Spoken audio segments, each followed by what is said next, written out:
So let's talk about the upcoming return of the Nephilim and the Irene, also known as the Watchers, which will be returning to Earth at some point. So I've covered the fallen angels and how a lot of them were literally worshipped as gods in false pantheons in Greek, Roman, and Egyptian culture, and a few others. After this, they had switched gears for a more subtle attempt at influencing world events. And it's clear that they are still affecting the minds of our leaders and average humans alike. However, they are still trying to reproduce with humans with negligible results, as God had greatly attenuated their success in that practice. Now, there is some examples in various folklores across the world. There's one involving fairies called the Will-o'-the-Wisps, which are often portrayed as mischievous or malevolent spirits that lead travelers off their path, much like fallen angels lead people off their correct path. This causes them to get lost in dangerous marshy areas. They are said to entice people with an alluring light, only to vanish when approached. Stories of them have been used to caution people against following strange lights in the dark, which is generally a good idea not to do that, especially in treacherous environments. The Will-o'-the-Wisps is often described as flickering or floating light that hovers above the ground. Its appearance can vary, but is typically depicted as a small, glowing flame or orb of light. The size of the light can range from small candle-like flame to a larger basketball-sized sphere. Now, the color of one of these things can vary. It's commonly reported as white, yellow, blue, or green. And that light may appear steady or pulsing and can emit a soft ethereal glow. Sometimes multiples are reported seen together, forming a cluster moving in a line. Now keep this in mind as I will come back to this concept of multiple lights in the sky moving together in clusters. This is actually something that's reported in modern times, but it's not fairy tales, it's UFOs. So, skipping past that for a second, around 1500 to 600 years ago, there was something, an entity called the succubus or the incubus, sometimes attempting to seduce and other times taking humans by force. It's interesting here that the shift toward a female persona and taking genetic material from man as opposed to historical attempts to impregnate human women. This is bigger than most people notice. For one, the strong masculine image of these creatures is no longer there. And secondly, these angels can take physical form and presumably, unlike humans, they can choose to be whichever gender they want when they take human form. It's also possible that some angels could actually be female. There's still a remnant of an attempt to inseminate human women via this form in the stories of the incubus, which is basically just the male version of the succubus. While there is no description of what the succubi looked like as they traveled to and from the homes of victims, there is a description of another creature at the exact same time period. In certain folklore, fairies, back to that, they were believed to abduct humans, especially children, either to serve them or take them to their otherworldly realm.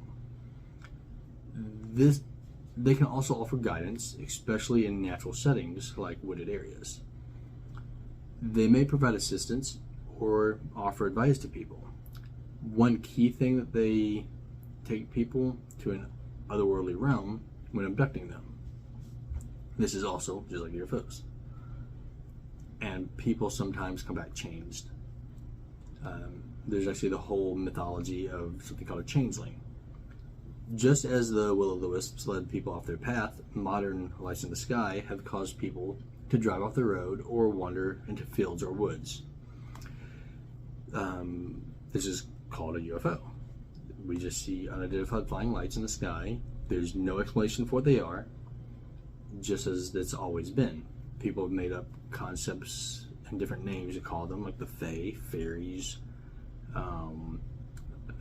the succubi, the incubus, the person wearing white on the side of the road that disappears when you come up near them, even ghosts and spirits. There's no evidence that they are flesh and blood creatures from another world. But there are unidentified flying objects in the sky.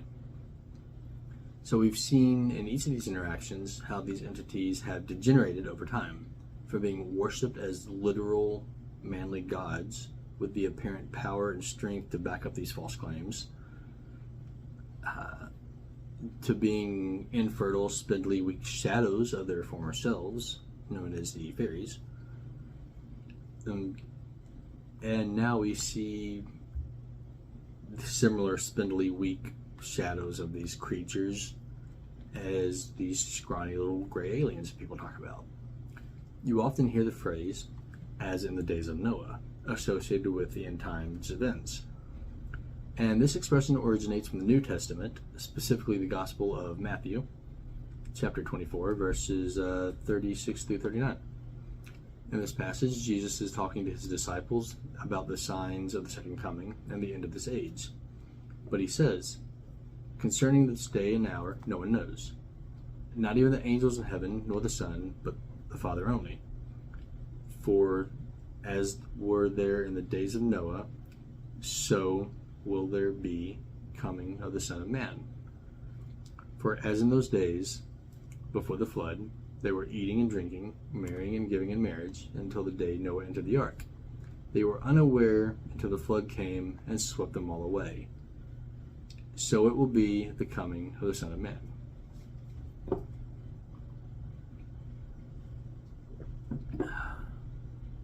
Here, the reference to the days of Noah draws parallel between the conditions and behaviors of people during Noah's time and those that would prevail before the second coming of Christ.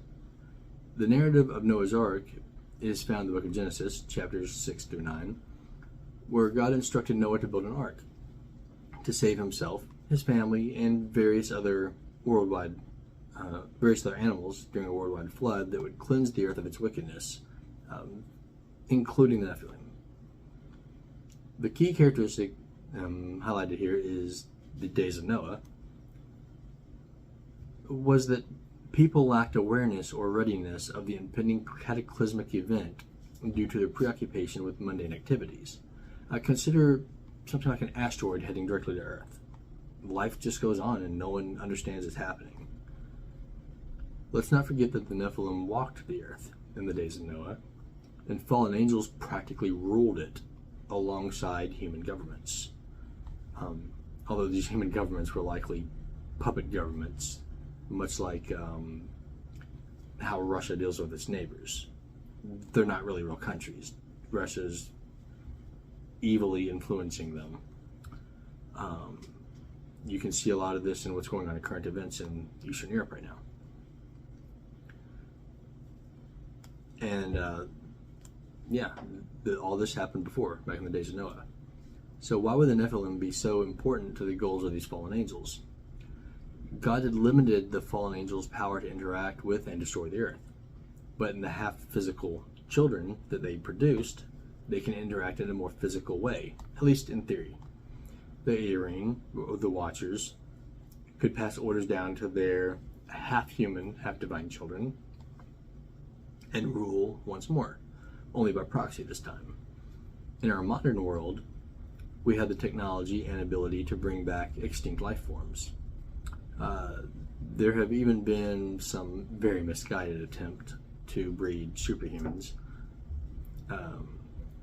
which have been discussed before, and these were very misguided people doing this.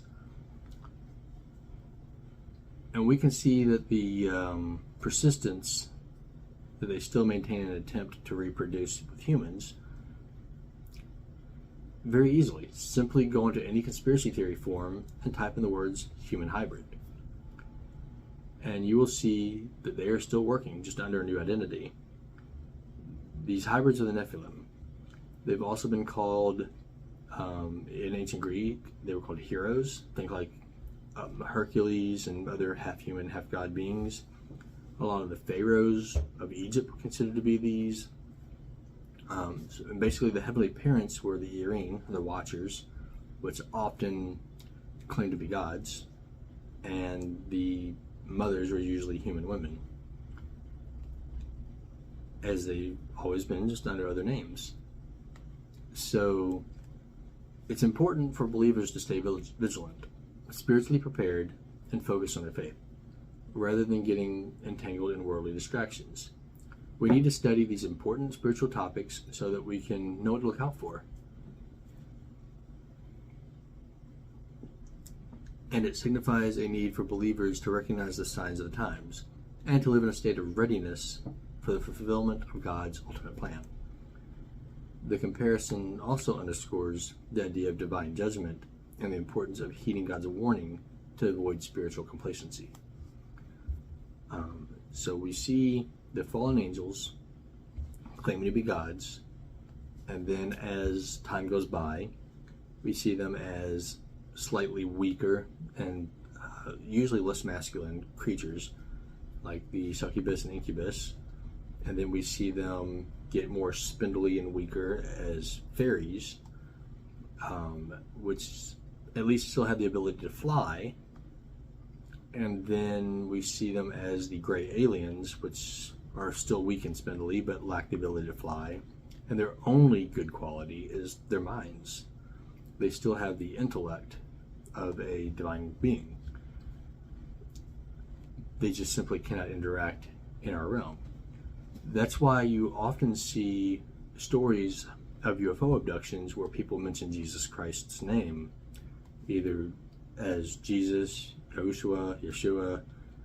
Any reference to God can make these abduction encounters stop. That's because these are not physical flesh and blood entities.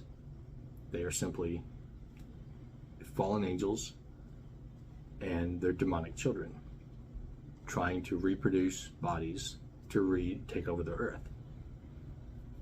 And unfortunately, I think they will eventually succeed at a small level, and they will try to wage war against God, and they will not succeed. So you can choose what side you want to be on, make the right choice.